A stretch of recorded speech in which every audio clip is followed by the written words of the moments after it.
नमस्कार साथियों, दिव्यम क्लासेस सीकर में आपका पुनः स्वागत है।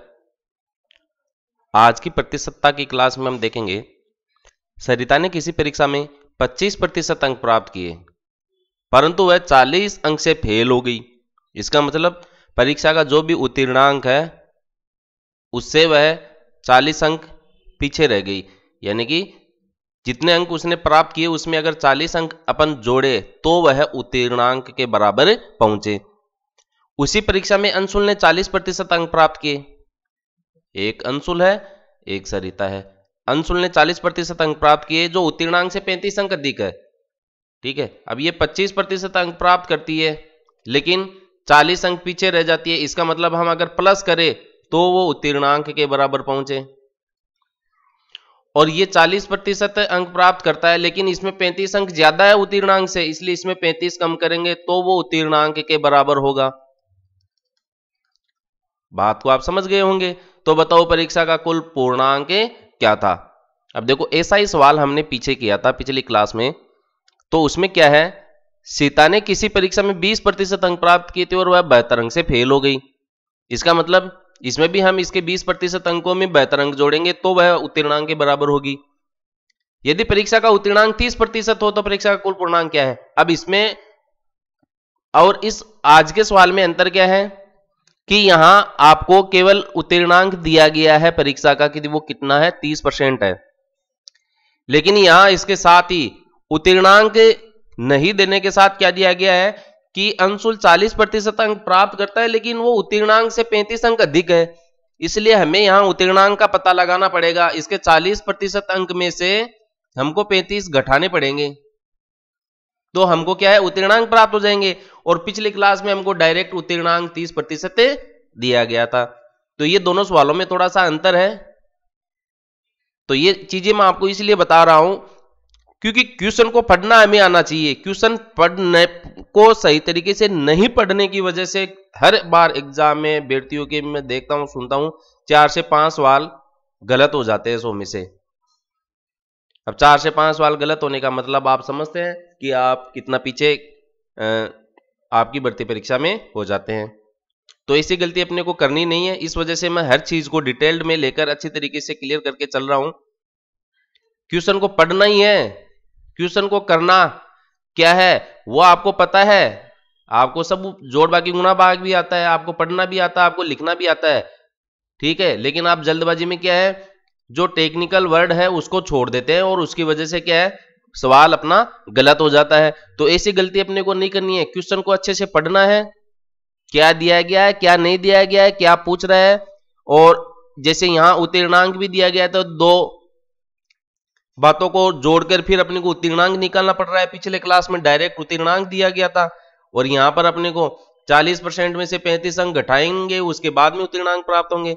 तो ये इस तरह की जो टेक्निकल बातें हैं क्वेश्चंस के अंदर वो आपको पकड़ में आनी चाहिए। और जब ये बातें आपको पकड़ में आ गई तो फिर आपको पता ही है। अब जैसे ये सारी चीजें अपने को पता चल गई, 25% अंक प्राप्त किए लेकिन वह 40 अंक से फेल हो गई, तो हम इसमें मान लेते हैं माना पूर्णांक कितना है, माना पूर्णांक अक्स अंक है।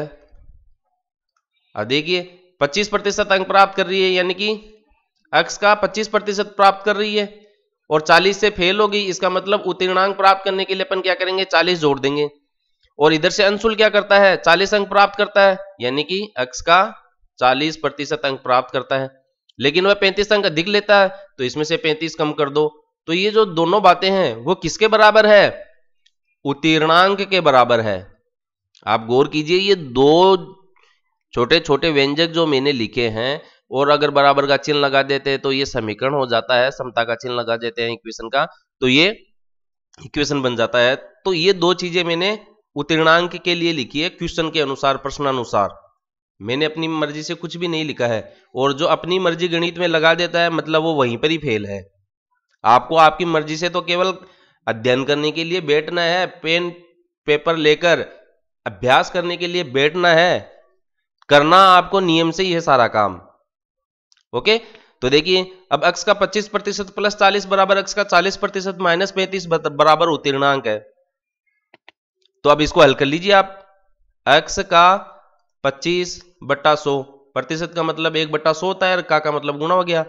प्लस का 40 बराबर x का 40/100 माइनस का 35। अब ये उत्तीर्णांक है इसलिए इसको अब मैं तो समझाने के लिए लिख दिया, अब अपन तो इसको डायरेक्ट हल करते हैं।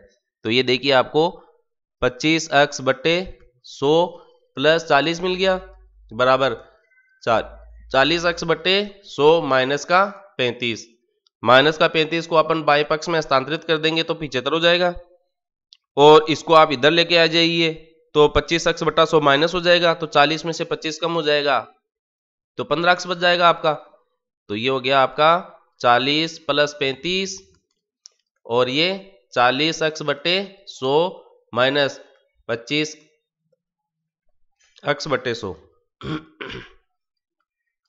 अब देखिए इसमें तो लघुत्तम समान आ जाएगा, 100 का 100 ही रह जाएगा।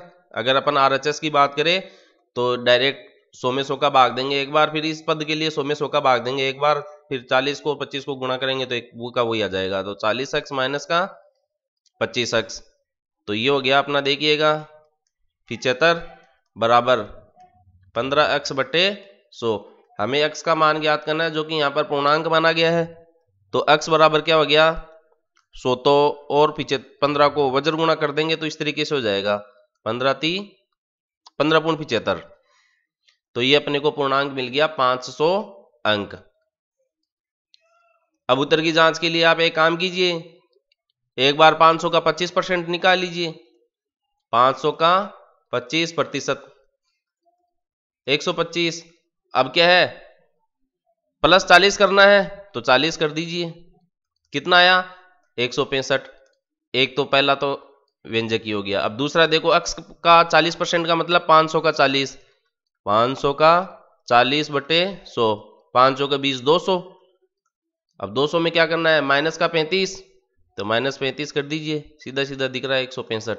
तो देखिए हमने इन दोनों को बराबर लिखा था, अब इसका जब अपने मान ज्ञात किया तो हमको 165 मिला, और इसका भी हमने ज्ञात किया अलग से मान तो भी 165 मिला।